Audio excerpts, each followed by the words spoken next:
we arrived at Rome's Ciampino airport and were taken by the celebrity rep to the coach for the hour-long drive to Rome's industrial port of Civitavechia, where we could see our ship, Celebrity Constellation, in the distance.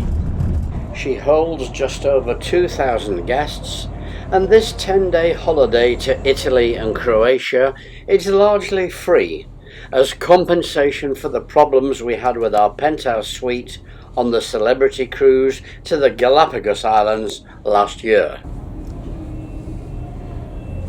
Even before the sail away, many guests up on the pool deck had already hit the bar or the jacuzzi.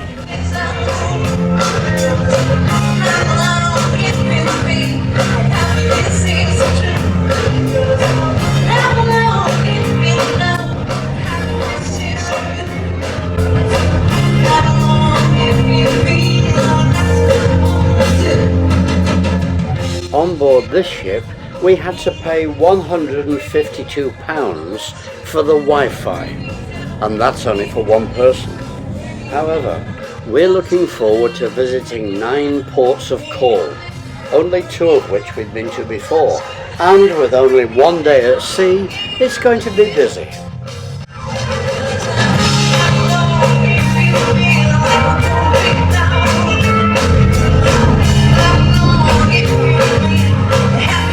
The 5 p.m. sail away from Civitavechia passed without fanfare, but we're looking forward to dinner and a good night's sleep.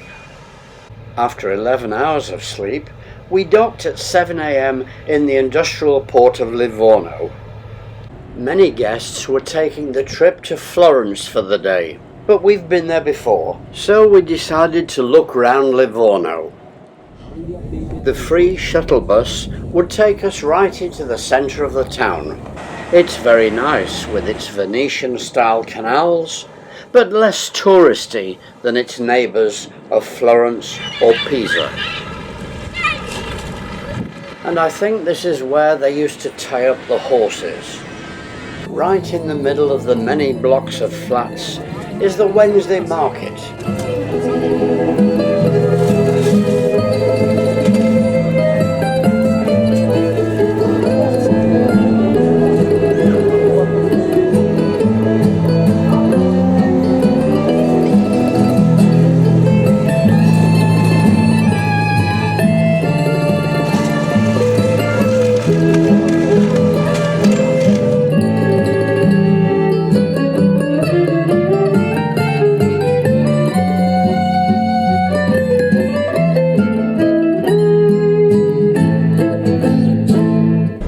To the ship for lunch, and it's a good thing we're not in a hurry.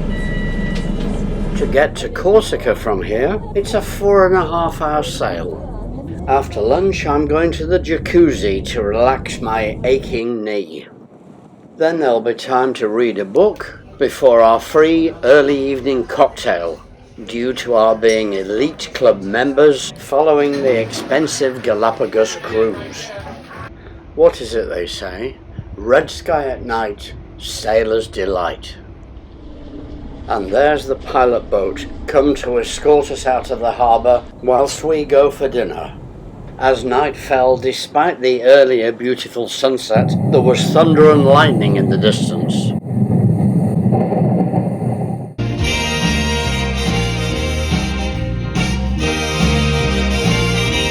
At the 9 o'clock show in the theatre, I hope they weren't predicting tomorrow's weather. I'm happy again.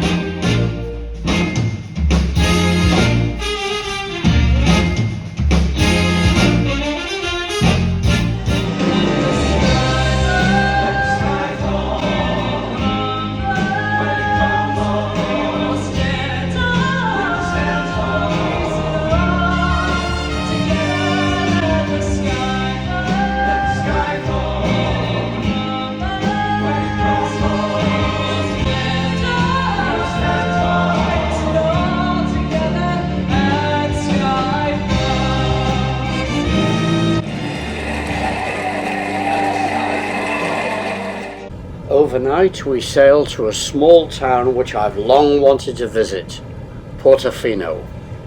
It's a very early start today to beat the crowds, and we're at anchor offshore. At 6 a.m, the lifeboats are being prepared for the 10-minute sail to the town. After breakfast, when our group was called ashore, we were lucky because our lifeboat had an upstairs, so you could effectively sit on the roof for marvellous views. On the quayside, the groups from our ship are gathering. But at 8:20 in the morning, we have deliberately beaten all other tourists. This is because later on, it would be impossible for our groups of 45 to walk through the crowds.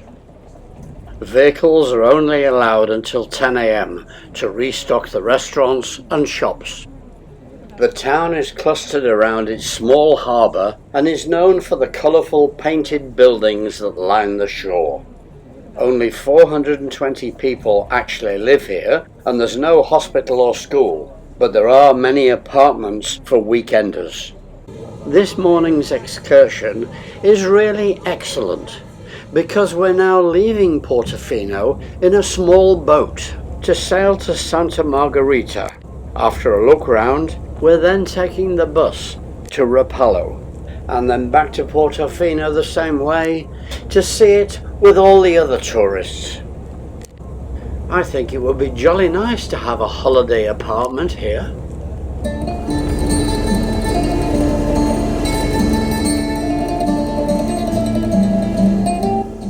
This is Santa Margherita Ligure. And eventually our group assembled to visit the 17th century Chiesa di Santa Margherita di Occhia. It's the town's religious centerpiece, containing frescoes painted by Italian masters. And talking of painting, the real windows are in the middle. The others are painted on the brickwork.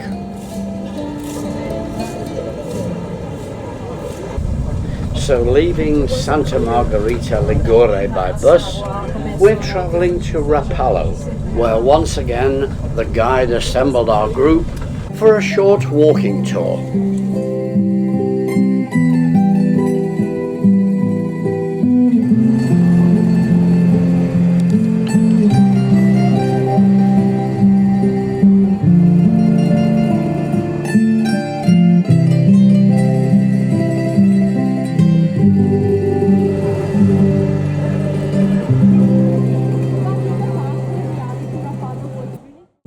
And so it's back to where we began to complete this extensive morning's tour. There's something about Portofino that places it forever in the past. The ships deposit crowds on the cobbles, and the buses rumble in from Santa Margherita a Ligure along the coast. Since the late 19th century, the town has attracted tourism from European aristocracy and is now a resort for the world's jet set.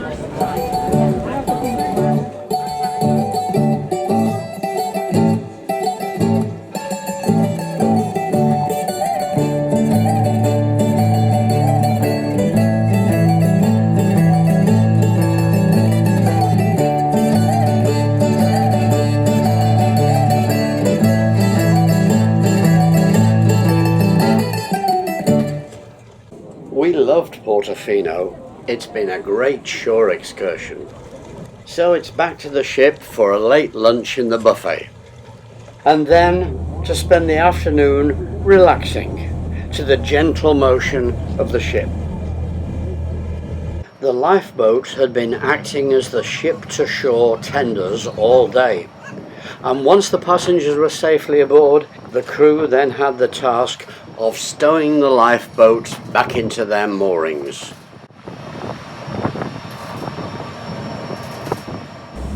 Sailing south, it will take all night and the whole of next day to get to our next port, Naples. As every day, breakfast was on the aft deck as we sailed past the island of Sardinia.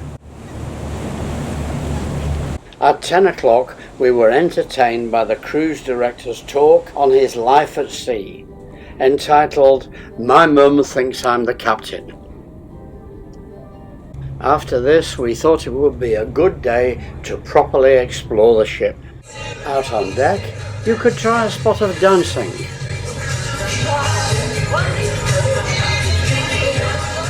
Or how about archery?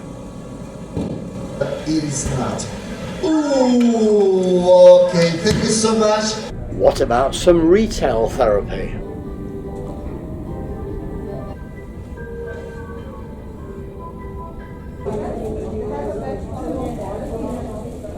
But if you want to just lie in the sunshine, then you'd be hard-pressed to find anywhere to sit on the main deck. So we went for a most delicious lunch of prawns and crusty bread. At 2 p.m. in the theatre, piano virtuoso Roy Tan performed.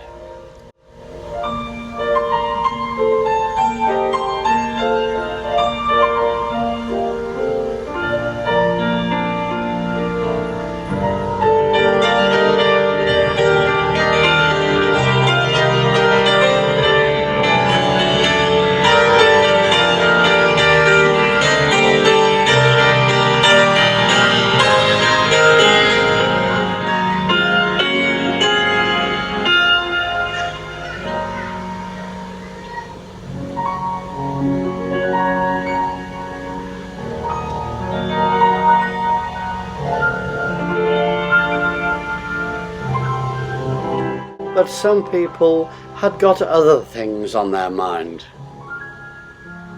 There's all day to soak up the sun, read a book, and perhaps have a snooze. In the Reflections Lounge, the dancers are rehearsing, whilst we've come for a nice glass of wine before dinner. Tonight's show in the main theatre was an excellent tribute to Aretha Franklin, presented by Alfreda.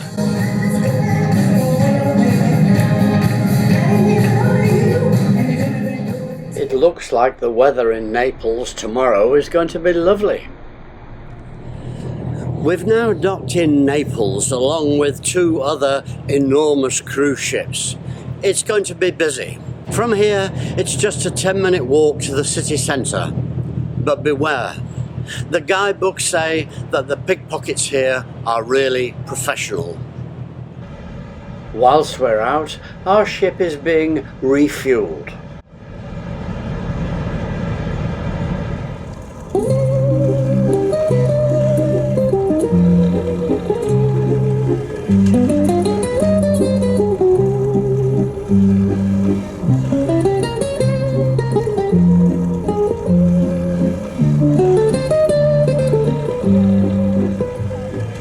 We wanted to start in a special place where we'd been some 13 years ago.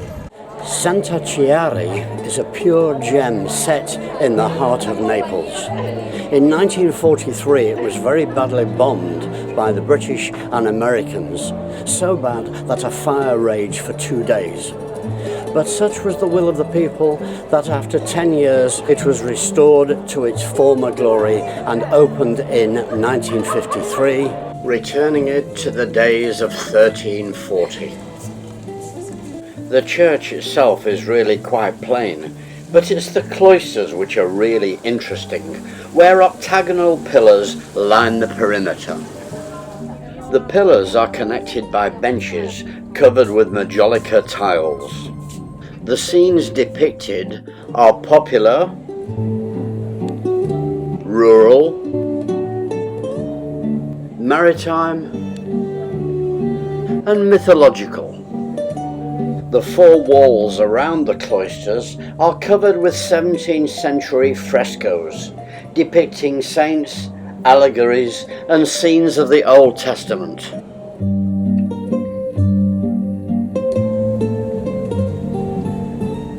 Nearby is the Gesù Nuovo church, where the exterior belies the magnificence within.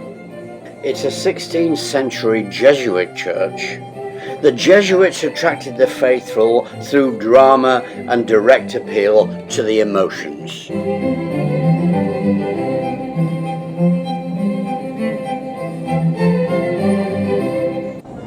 Naples city centre is quite compact, so not far away is a narrow street called Via San Gregorio Armeno.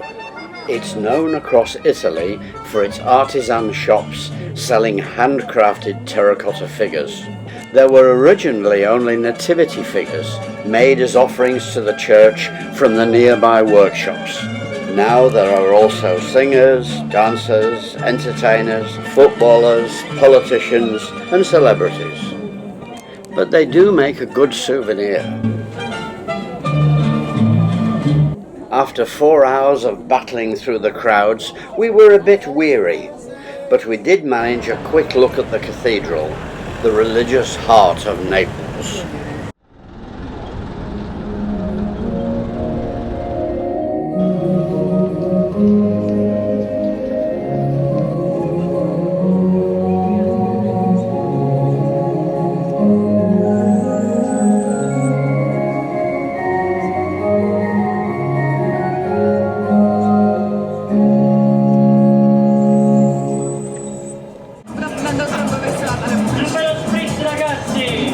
Having explored the city centre, we walked back to the ship. Later on, we had a delicious glass of wine out on deck before dinner. 5,500 people are leaving on Royal Caribbean's Odyssey of the Seas. And from here you can actually see Mount Vesuvius. How to sum up our day in Naples? Chaotic, yet warm and vibrant. Tomorrow will be a complete change as we dock at Messina on the island of Sicily. After docking, it was an early breakfast because today's excursion is a 7-hour grand tour of Sicily, driving first to the base station for Mount Etna. Later we would visit the lovely town of Taormina. We would drive past Taormina during the 1.75-hour journey on the way up to Etna's base station at 6,000 feet. The weather's not very good, but anyway, there won't be time to take the cable car up any higher. At last, we've arrived. So here on the slopes of Mount Etna, we've just been given a rather delicious cannolo, and all around us is volcanic ash from an eruption just 2 weeks ago. We could see it in the road as we drove up. Etna is certainly an active volcano. We walked to the dormant Silvestri craters, which is how geologists imagine the planet Mars to look.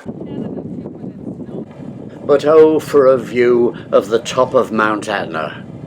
Fortunately, it was very windy, and so suddenly there she was, at 11,000 feet, the most active volcano in Europe.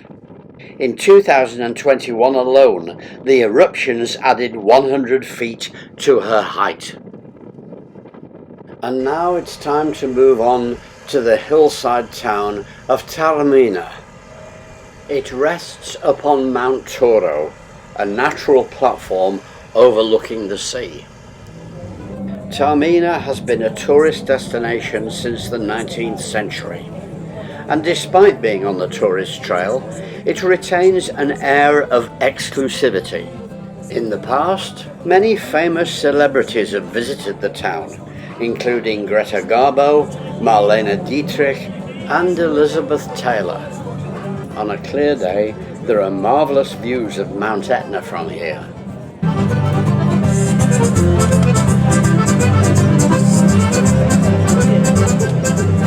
Sono quindi in Zadar, capelli pochi chiari, la profuma originale, la famiglia regionale, se cingoli mattina, ci viene a andare, se ne torna per serate, tutti i pronti a ballare, e dico la Shuri, e dico la Shuri, e dico la Shuri, ciao non d'amore, e dico la Shuri, e dico la Shuri, e dico la Shuri, tanto non d'amore.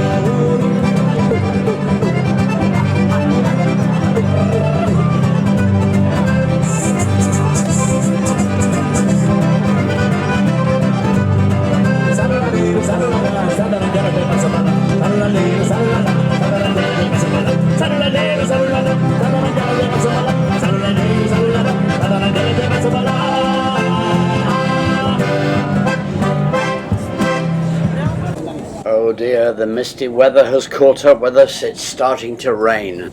Unfortunately, we were not due to meet the guide for another half hour, so we took shelter, and by the time we reached the bus, you could say it was biblical. It's been a bit of a disappointing day, really. I think we need to come back to Sicily when the weather's better. Back in Messina as we sail away, it's nice and dry. Tonight we're sailing round the toe of Italy and into the Adriatic to Brindisi. Another day and another industrial port. But then the advantage is that they've laid on a free shuttle bus into the town, because you're not allowed to walk through the industrial area. This is Brindisi. The cruise director last night was very funny. He said it's got a church and a tree, and it's the gateway to the east. So you have to ask yourself, what the hell are we doing here? Actually, they've got a lovely promenade, and apparently lots of people sail to Greece from here. Across the water, the monument in the shape of a rudder commemorates Italian sailors who fell during the First World War. Yes, it's very pleasant here. Let's see what else there is to see. This building was once owned by the Peninsula and Orient Steam Navigation Company, whose symbol is still present above the front door. The 2,000-year-old pillar at the top of these steps marks the end of the ancient Roman Via Appia road, connecting Rome to the port of Brindisi. Antiquity is everywhere, from the old convent to the cathedral, which dates back to the Norman age, though it was rebuilt after the earthquake in 1743.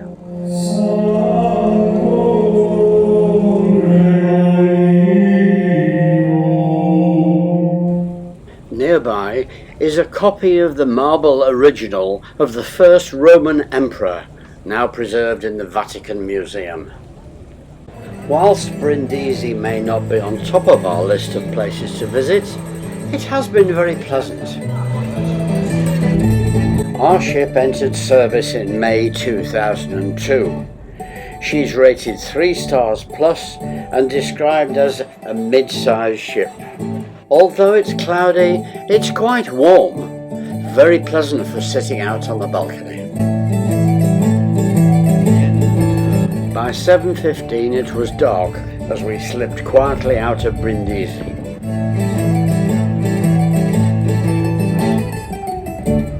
Overnight we're sailing across the Adriatic to Montenegro and the town of Kotor.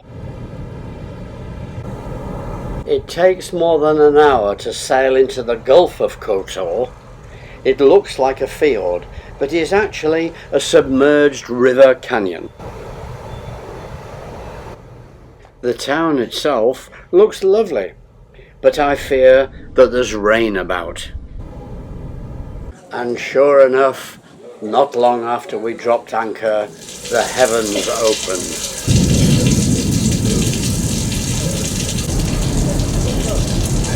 The problem was that we were booked on the 9 o'clock excursion, so we had no choice but to scramble aboard the tender despite the rain.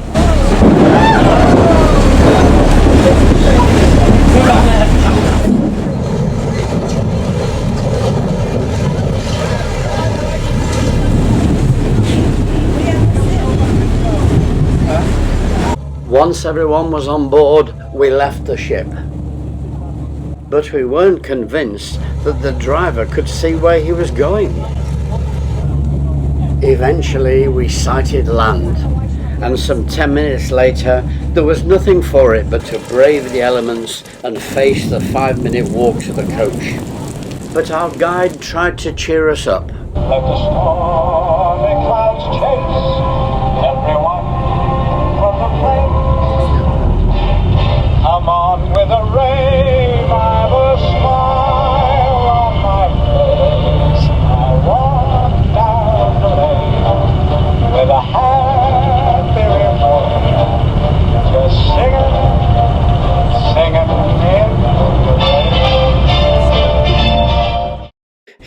can see where we sailed in from the Adriatic this morning and across the bay into Kotor.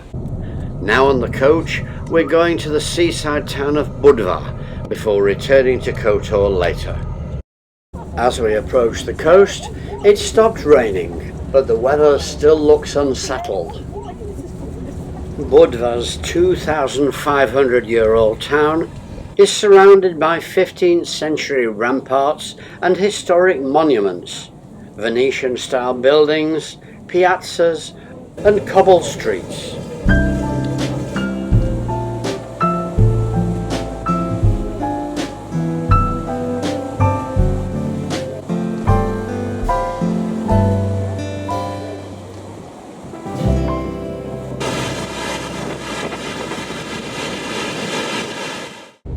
Driving back to Kotor, we could see brown sediment in the sea from the floods.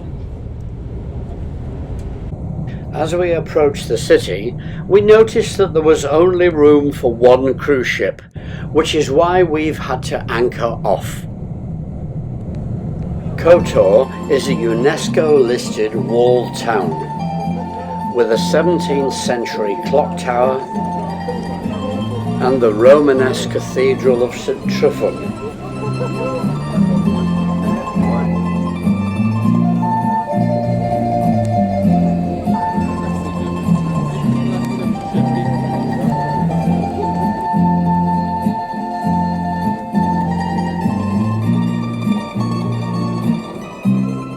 Kotor is famous for its large, well-cared-for population of stray cats, which are seen as symbols of good luck.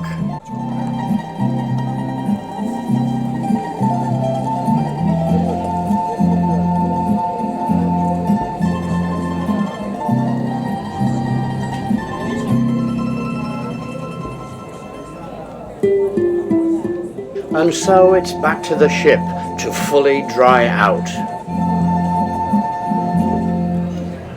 2 hours later in the Reflections Lounge, and it's raining again. But it's Angie's birthday, so dinner tonight is going to be very special. Sure. I'll have apple pie as well.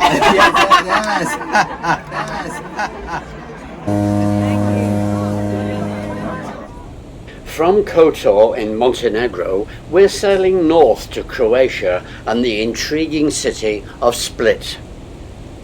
As we arrived at the port, Cunard's Queen Victoria was also docking. The port is right in the centre of Split, with the old quarter only a 5-minute walk away. But before exploring the town, our coach is taking us half an hour along the coast to Trogir.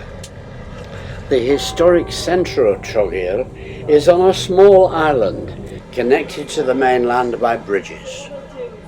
It's full of narrow cobbled streets where our guide used to play hide and seek when he was a boy. But that was long before the tourists arrived. St. Lawrence Cathedral dates back to the 13th century. The main doorway, sculptured by Radovan, is regarded as a masterpiece and was completed in 1240. To fully restore it, it took 3 years, from 2003 until 2006. Let's look inside this most imposing monument.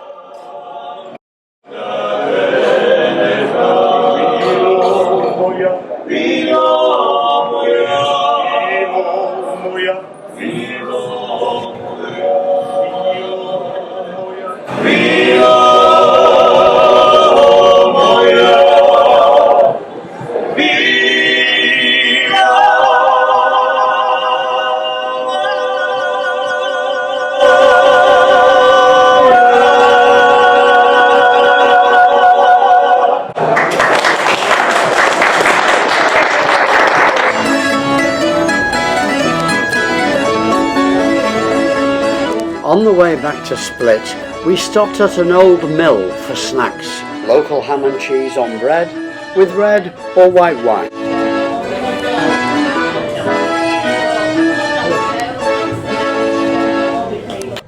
Back in Split, it's always busy, said the guide, whenever you come. Its core is housed behind these protective walls of the 2,000-year-old Emperor Diocletian's palace. This is what it looked like when it was built in the 4th century. It's bursting with historical monuments and also people who have come here to see the amazing level of preservation. Approximately 15,000 slaves spent 9 years constructing the palace. The Sphinx is situated in the main courtyard, and here is St. Domnius' Romanesque bell tower. Designed to impress visitors, the vestibule was built as a ceremonial entrance to the imperial apartments. The Diocletian Palace is certainly quite a place.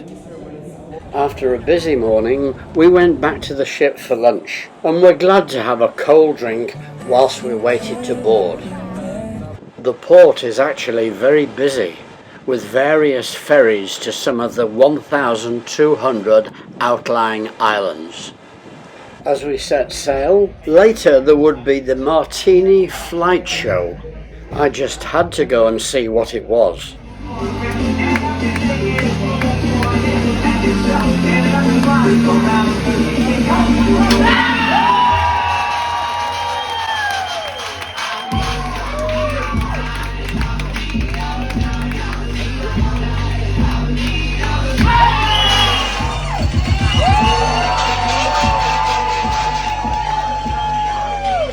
Then there's free cocktails for everyone. Mine looked lovely. It was horrible.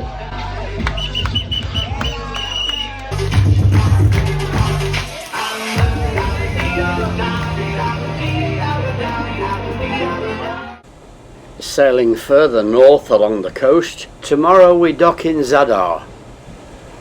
Just at sunrise, we sail past the islands and on into the port, where there were lots of car ferries once again. We would check out off the ship and then walk to find the shuttle bus for the 15-minute drive into the city. The bus took us to a concrete platform, which may not look much, but the secret lies underneath in the sea. This is the world's only musical pipe organ that's played by the sea. There are 35 musically tuned tubes with whistle openings on the pavement. The movement of the sea pushes air through, and depending on the size and velocity of the wave, musical chords are played, creating random harmonic sounds. Extraordinary.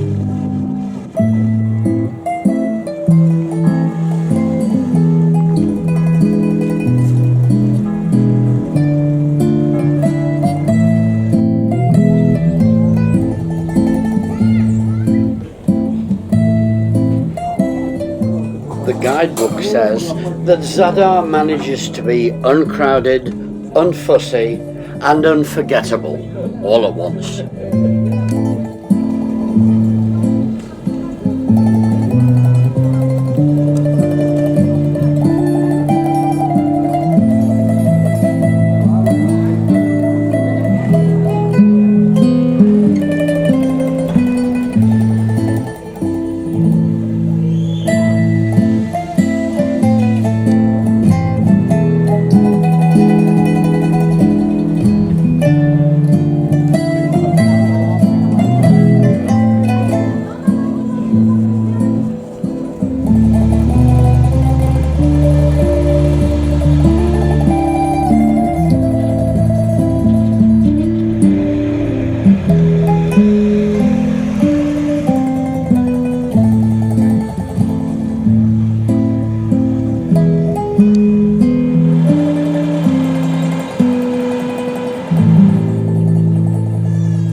Back on board, we went up for lunch, followed by a leisurely afternoon. And before we knew it, it was dinner time. As last night's comedian said, How are you getting on with 7 meals a day? Tonight it's Rock City, a stadium-style concert performing classic and new rock anthems. I'm having such a good time. I'm having a ball. If you wanna have a good time, just give me a call. I'm gonna have a good time. Give me a good time and don't wanna stop at all. I'm a rocket ship on my way to Mars. On that collision course, I am a satellite. I'm not in control. I'm a ready to reload, like an animal. I'm not it's burning through the sky, yeah. 200 degrees is where the communists keep their eyes.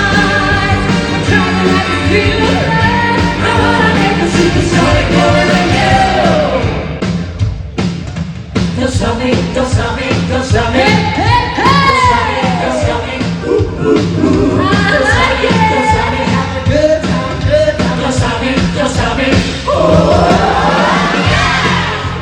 Time, I think, to be rocked gently to sleep. Sadly, next day, it was journey's end. Overnight, we've sailed across the Adriatic to Ravenna to take the coach to Venice to fly home. And from the coach, that is the Venetian lagoon. And in the distance we can just see Venice, the queen of the Adriatic, La Serenissima. Maybe next time.